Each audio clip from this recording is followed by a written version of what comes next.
Police कर दी, police कर दी। हमारा जो आज का एहतजाज था वो गुज़श्ता रोज़ के उस वाक़े के ख़िलाफ़ था जो कि पुलिस ने सेंट्रल प्रेस क्लब पे हमला किया था। यहाँ साफ़ियों पर लाठी चार्ज भी किया गया रात के वक्त और आंसू गैस की यहाँ शेलिंग भी की गई, जिससे हमारे साथी ज़ख्मी भी हुए।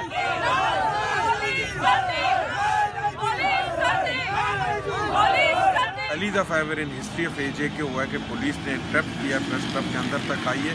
मैं समझता हूँ कि ये सीधा सीधा आज़ादी सहाफ़त में हमला है। और प्रेस क्लब के अंदर अगर पुलिस उन मुज़ाहिरीन के लिए आई तो उसका मैंडेट था ही नहीं कि वो अंदर आके बात करती। तो इस वजह से ये एक साजिश है इस रियासत के ख़िलाफ़। मैं समझता हूँ ये जो नेट अफसरान जो यहाँ पे आज़ाद कश्मीर के अंदर हैं ये हुकूमत के बिल्कुल कंट्रोल में नहीं है। और कल का सारा इवेंट यही लोग कंट्रोल कर रहे थे। तो ये जो बयानिया इंडिया का मैं समझता हूँ उसको इन्होंने तक़वियत दी है।